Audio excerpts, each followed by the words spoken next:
This is breaking news from the Las Vegas Review-Journal, sponsored by Michael Gaughan's South Point Hotel, Casino, and Spa.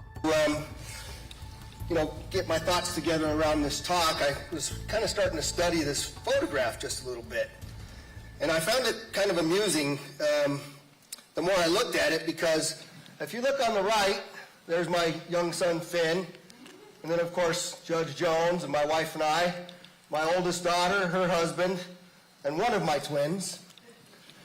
But the other twin is missing, and my oldest son is missing. So now I'm having to deal with the whole favorite kid thing that's going on in my house all the time. And they're both sitting up front here looking at me like that. And then, of course, Finn being on the right there, he's a big Joe Lombardo fan and not a dad fan. So you've already heard me talk about that quite a bit. But I love that photograph because it was really the beginning of what I had dreamed about for many years. And that many years was to lead the men and women of the Las Vegas Metropolitan Police Department.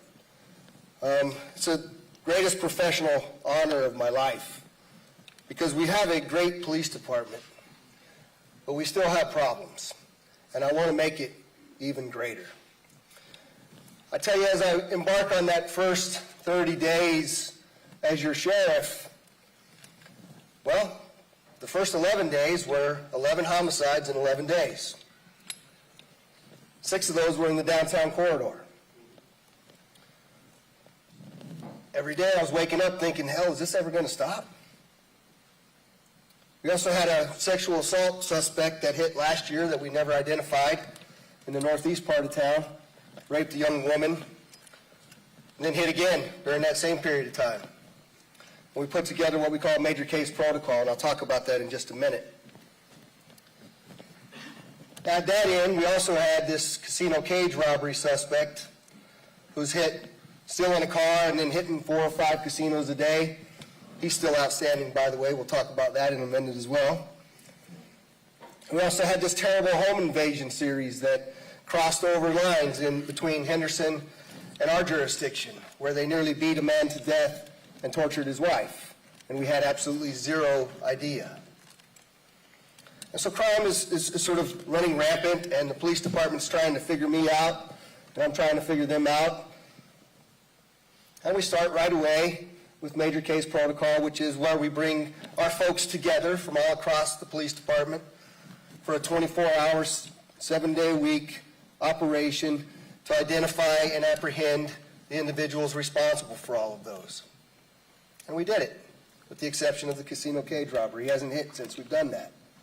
There's a tremendous amount of work that has been done in a very short period of time. All of those homicides, I think, with the exception of one at this point, have been solved. It's been remarkable, the work that I've been away from for 2 years to watch all of you do so quickly. It's exactly why I ran to be your sheriff. I also have to say to you that there's a few people in the audience that I would like to, if you maybe turn the lights up back there for me before I get started into my presentation. They didn't give me all of the names. I just was watching as people were coming in the door, and I'd just like to acknowledge a few of our elected officials as well. We have the finest mayor in all of the United States, and Mayor Carolyn Goodman. And we have the great folks from our city council as well, Councilwoman Olivia Diaz, Councilwoman Victoria Seaman, Councilwoman Frances Allen Polinsky. There's Brian, Councilman Brian Knutson. Jason Potts, who's the chief of the Las Vegas City Department of Public Safety. And of course, our great U.S. Attorney, Jason Frierson. Did I miss any elected officials? And I can't forget Virginia Valentine, also the chair of our Fiscal Affairs Board. Virginia, thank you very much. And also, I'd just like to acknowledge that one of the things that I would say to you that I think I did pretty well is I assembled a team of exceptional leaders to help me in this organization. I picked a guy named Andy Walsh for undersheriff.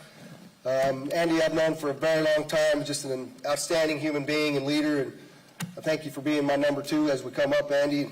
Take some recognition there, buddy. And to give him some help over there is my Chief Administrative Officer, James Kilber, who's just an exceptional leader in and of himself, so thank you, James. I'm not going to go through the whole org chart, but I would be remiss if I didn't talk about my assistant sheriffs as well, where we broke some glass ceilings there, where we've appointed the first 2 women for assistant sheriff or above in our organization, with Sasha Larkin and, where's Yaz? Yaz here? Oh, and Yesenia Yatomi, so Sasha, congratulations. And then, of course, Jim Seabach, who rounds that talented group out. So thank you all very, very much. So as we sort of move into what it is that I want to talk to you about, you can lower those lights again if you like, is this phrase here, injecting humanity. I want you to think about that for a couple of minutes. I want you to think about that throughout this entire time that I'm talking to you.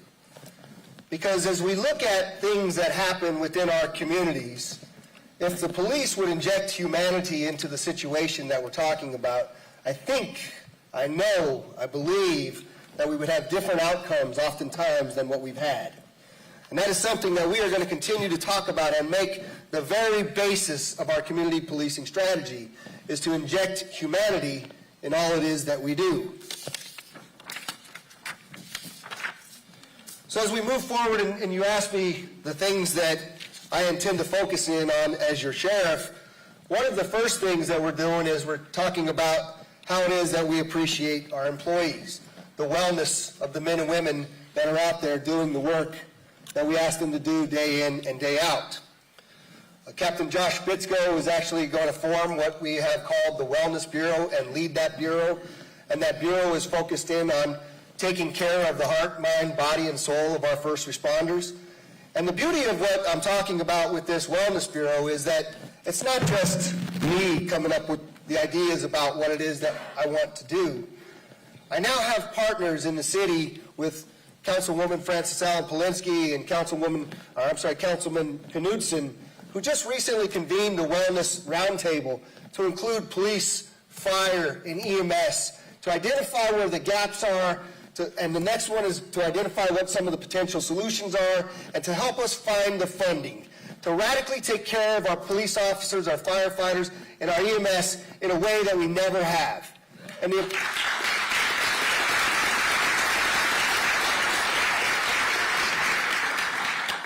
the importance of doing that is because if we take care of them in a radically different way than they ever have, they will take care of our community in a radically different way than they ever have. Taking care of them is utmost importance. Well, just recently, there's some small things that we can do as well. Can I knock this off? Is this thing not working right now? I get excited up here, you know. Some really small things we just recently did. The 18th will be the last part of this movement where we're moving our organization to 4 10-hour shifts for all of those people that were working either 5/8s or 5/9s to give them just a little bit more quality of life, because one of the things that we've heard consistently over and over and over again, it's not as much about the money as it is about the opportunity to enjoy your life. And when you're stressed and you work in a job like we work in, the ability to have time with your family and your friends and your loved ones can never be overstated. And so we're moving our organization in that direction, but we will never step back from the way it is that we serve the public because of that. There's also this new beard policy that I've allowed. I got to tell you, when I started letting people wear a beard, I thought I'd lost my darn mind. I walked into a briefing at 6 o'clock in the morning, and every single cop in the room had a beard. And I don't really like the beards, I'm going to be honest with you, but it was a campaign promise. The cops asked for a beard. Well, what am I asking them to lie to me about beards for? Because what was happening was the cops were going to getting a shaving waiver because they had some skin problem.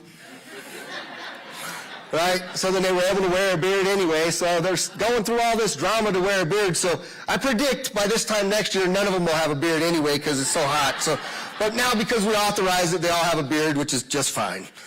And also pants. So we've been wearing the same wool pants for years and years and years, and actually, it was actually one of the things that I thought about not running for sheriff for, was so I never had to put these pants on again. But I am this close to deciding on the pair of pants that we're going to be wearing. You can imagine it's a big cost to outfit our entire police department. It's going to be a change in color. There won't be the stripe here anymore. We're going to look a little bit different than we ever have, but you're going to be comfortable because that's what you all asked of me to do for you, and I'm going to deliver on that just like everything else. I do have to say, however, that when we talk about appreciating our employees, it starts at the top. And that is, how do we talk to one another? How do we treat one another? How do we inspire and motivate and empower one another? Do we scream? Do we yell? Do we belittle? Not anymore. This is about injecting humanity.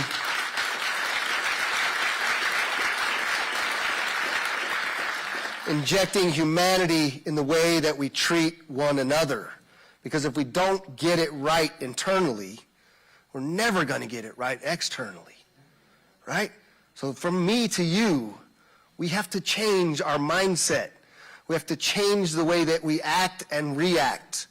We have to recognize that we're all in this fight together to make this community a better place for all of us.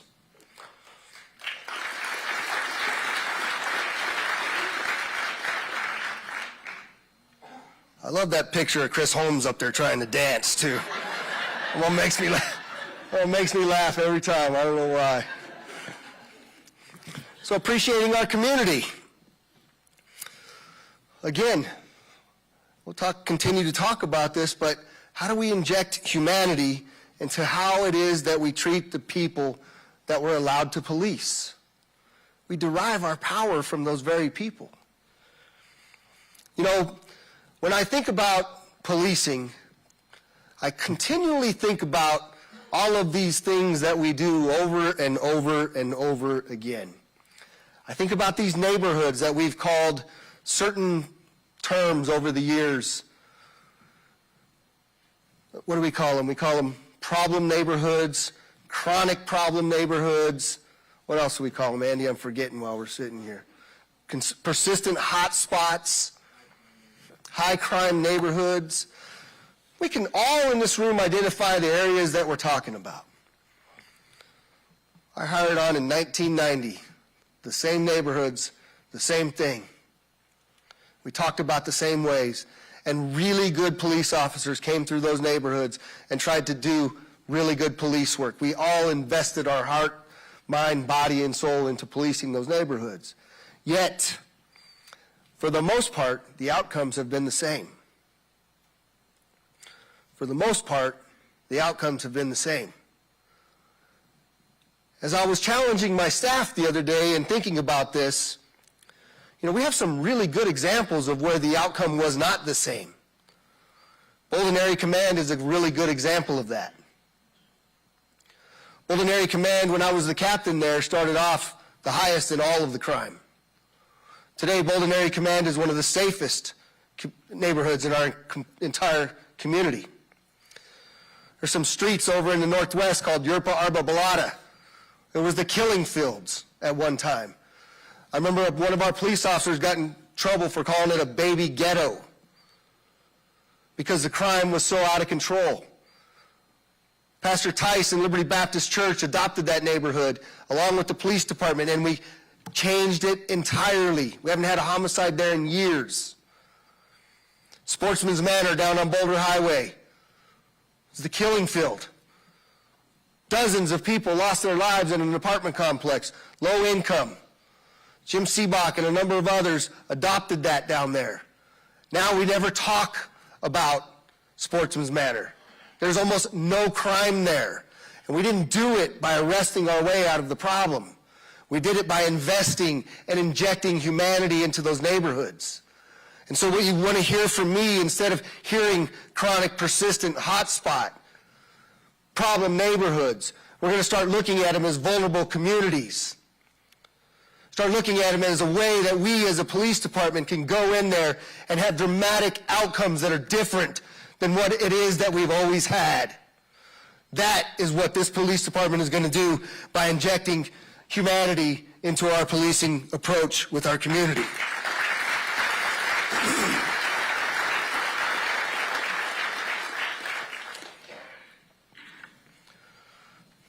It's a picture from here, folks, after George Floyd. I want to talk a little bit about what police are facing nationally. But I don't want you to forget either. 46-year-old George Floyd died in police custody on Monday. The deadly arrest of George Floyd from a new point of view. Body camera footage of fired Minneapolis police officer Tutau. One officer is pressing his knee into Floyd's neck, which we see clearly in this video. I would like for those officers to be charged with murder. Police cars are burned and scuffles break out between law enforcement and protesters in New York, Atlanta, Los Angeles, and more. The governors of several states announced they will deploy the National Guard to restore order.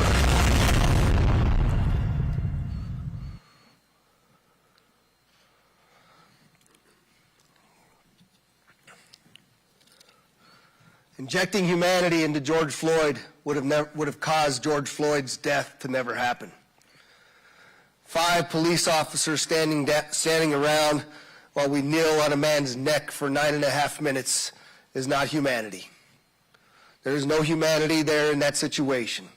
And if we don't have humanity in our hearts as police officers and humanity in our hearts as leaders to make sure that we continue that effort, we're going to find ourselves in the same place. And so what does law enforcement do? We looked at all of our local protests. We thought we had built great relationships. Shea McMahill was shot and paralyzed. He'll never be the same. Jorge Gomez was shot on the steps of the courthouse and lost his life.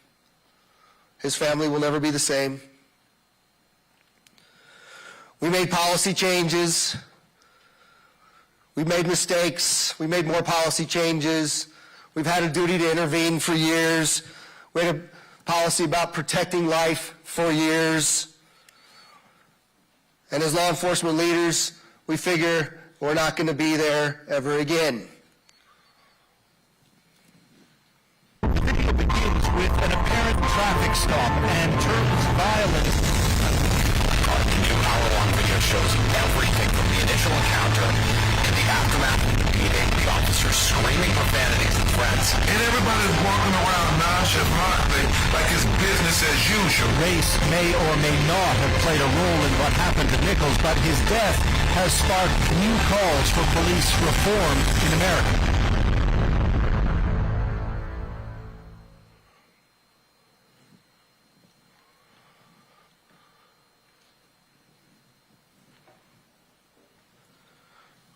There's no humanity in the beating death of Tyree Nichols. 3 years later, we're sitting here wondering what in the hell just happened. Small units. And you know what I find the most interesting about the national level conversation about this particular event?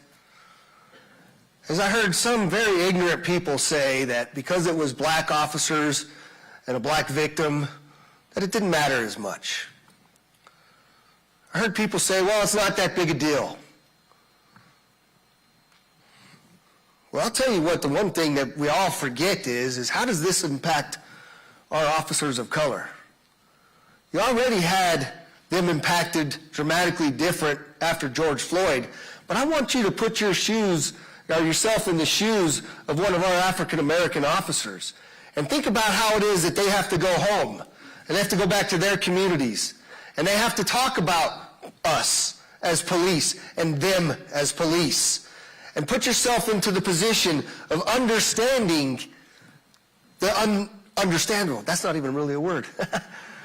What was I going to say there? Whatever the hell, you can't understand what just happened here, right? Okay? You can't understand that. You can't explain that. I want you to put yourself in their shoes.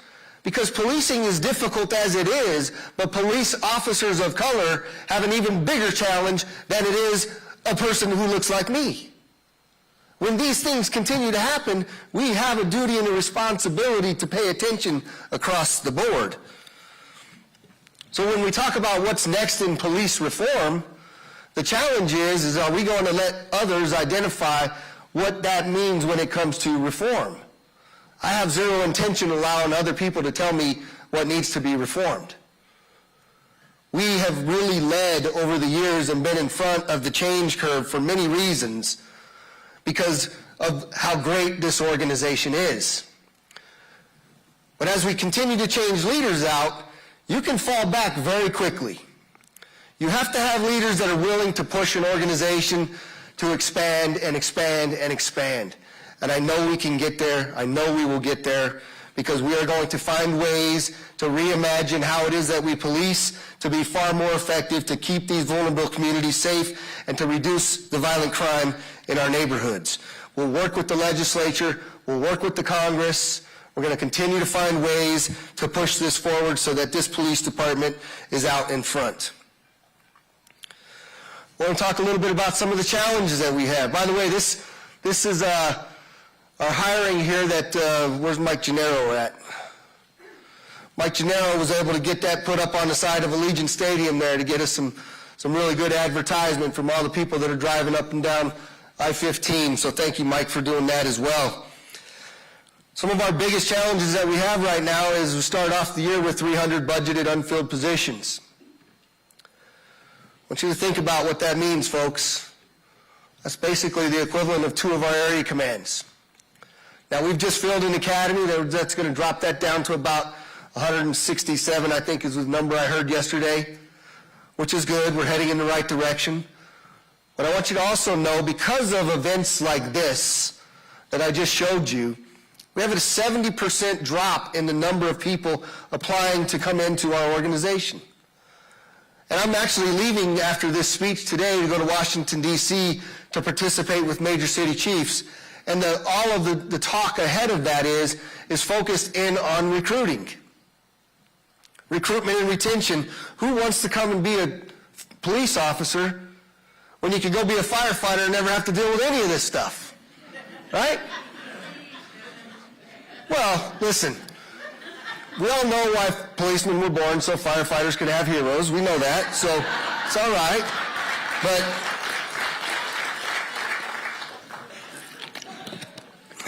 the councilwoman's husband's a firefighter as well, so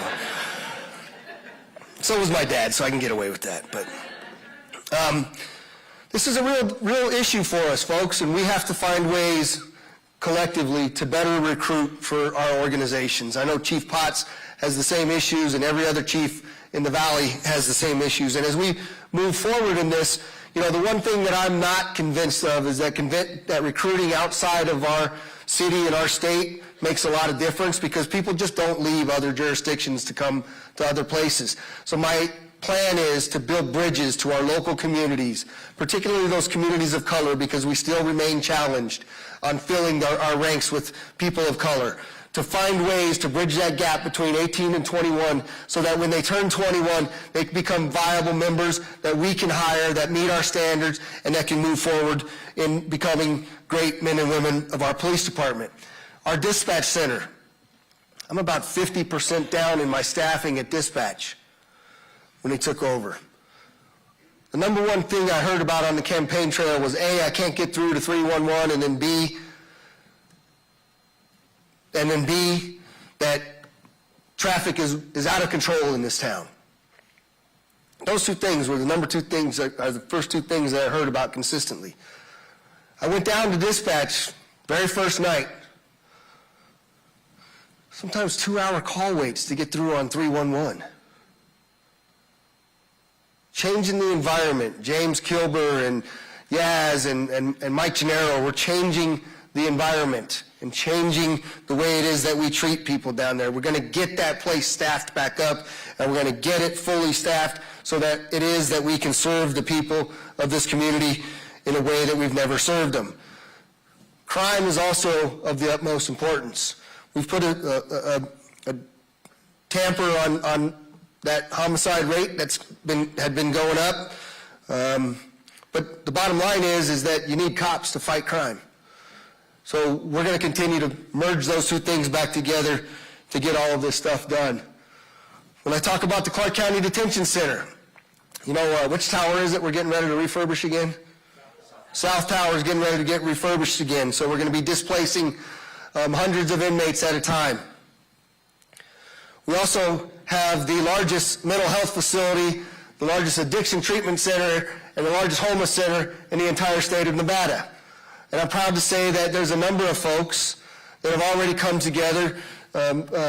Councilman Knudsen and a number of others, Councilman Creer here, I haven't seen him today, but him and a number of others that are already working on how it is that Metro can partner with the city and partner with the county so that we can resolve what people claim to be unresolvable problems.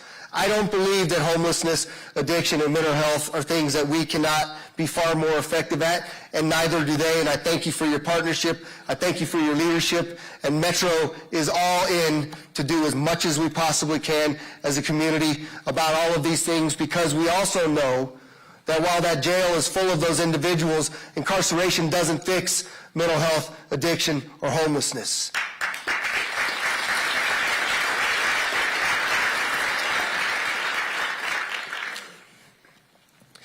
So some really cool stuff here I want to show you. If you haven't seen the Real-Time Crime Center at Metro, boy, you're missing out, I got to tell you. This is where we have been taking technology and merging it with policing and achieving absolutely unbelievable results. Over and over and over again, day in and day out.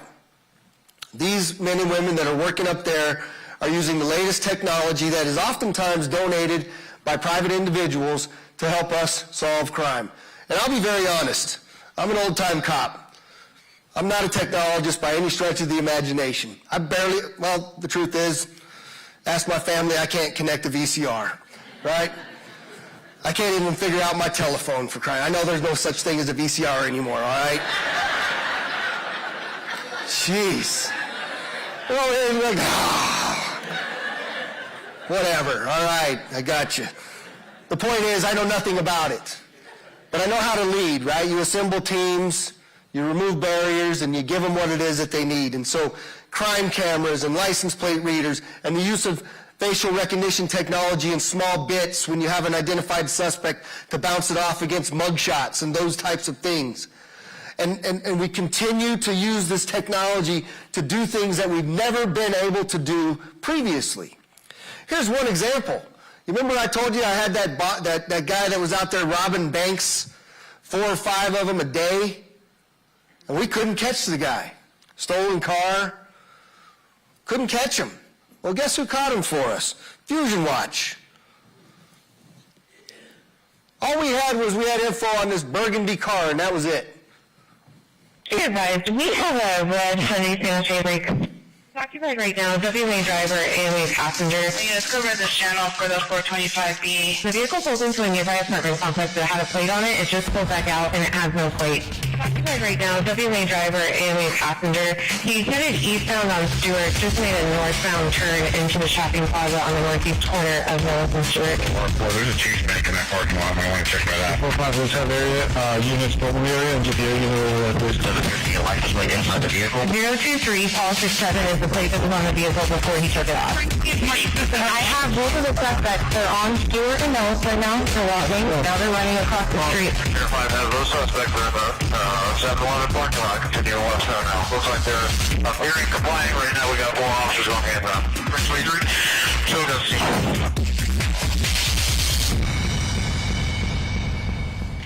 Bam! Right? So they hit 9 banks in 20 days. And our people on cameras were able to watch it. I don't know if you noticed, they dropped off a bag that had the cash and the note in it. There's no refuting that. sad to learn this morning that one of them's already out of jail, right? Some of the challenge that we have around all of this. Guy robbed 9 banks in 20 days and he's walking around on our streets again, which is the conversation that I, as a leader, and other law enforcement leaders and other electeds have to have about letting these individuals that are out there committing serious felonies out so quickly.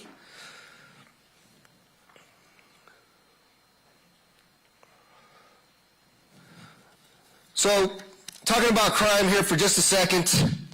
Last year versus 21, you had a 6% drop in homicides, overall drop of about 4% in violent crime. What I wanted to focus, though, is I really always can't stand statistics for a lot of different reasons. But the number one reason I can't is that we can talk about a 6% change. But what I want to talk about is there were 149 people that lost their lives last year. 149 people, 149 fathers and mothers and sisters and brothers and aunts and uncles and people's lives who will never be the same because of an act of violence on our streets. Millions of dollars because of the loss of one of those individuals. We have to inject humanity into this and give a damn about every single one of those numbers, because every single one of those numbers represents a life. You can go all the way down through that. Sexual assault, 2,209 people sexually assaulted in our community. I want this organization to think about those numbers as that's 2,209 victims.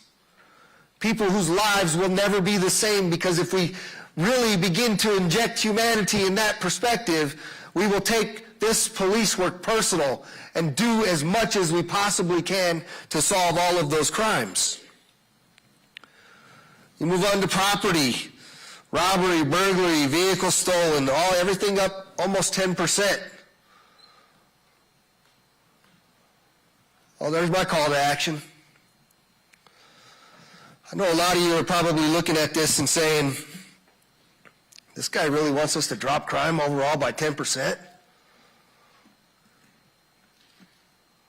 Can't be done. We were up 10% last year.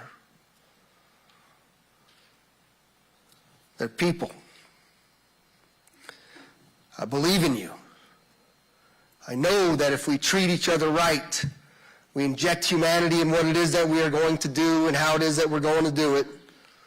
I know that if you motivate and inspire and empower those men and women that are out there doing the work, they will literally move the mountain for you. They will do that for this community. They will be relentless in their follow-up. They will care so much. They never want to take a day off. 10%, I 100% believe that we can make that happen. And the last piece of that I want to say, could you put those lights back up for me again, please?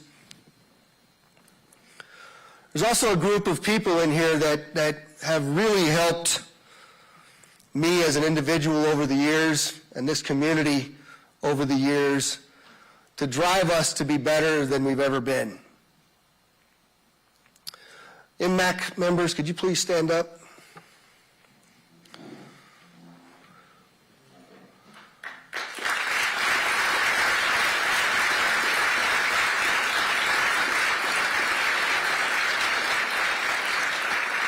What I would ask of all of you, and thank you all so much for your service. Thank you for always coming to the table. Thank you for always pushing Metro to be better than we are. But my ask of you in this next year, 2, 3, and 4 is continue to help me to find ways to inject humanity in everything it is that we do. Help us to find a way to be better tomorrow than we are today. You have already been remarkable in that effort. You've already made this police department a better police department, and me a better person and a better leader. And I'm extremely grateful for all of you, for your friendship, your wisdom, and your knowledge. I believe in all of you. I believe in this police department, and thank you so much for all of that.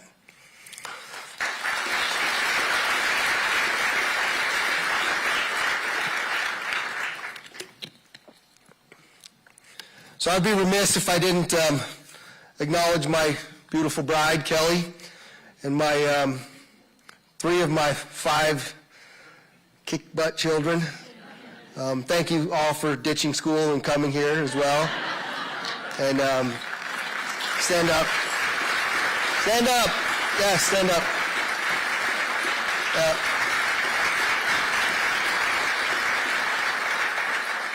They've had to put up with me for a long time. So in closing, I just simply say this to you. You know, Metro has a song or something that we play all the time called Simply the Best. Almost want to sing it as I'm standing in front of you, but I'm a bad singer. So I just say, you know, they came up with that a long time ago. I believe that.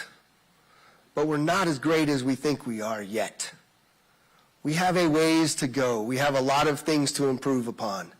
We have the right people. We have this opportunity laid out in front of us to go out and make people in this community wonder, how in the hell did this police department do what it's been doing? Cops matter.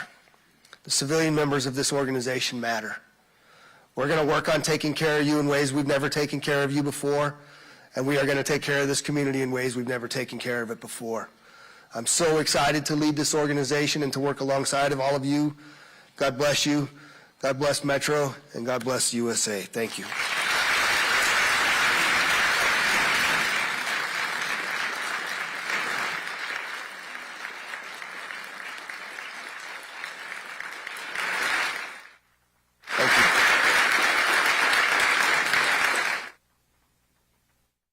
You've been watching Breaking News from the Las Vegas Review-Journal, sponsored by Michael Gaughan's South Point Hotel, Casino, and Spa.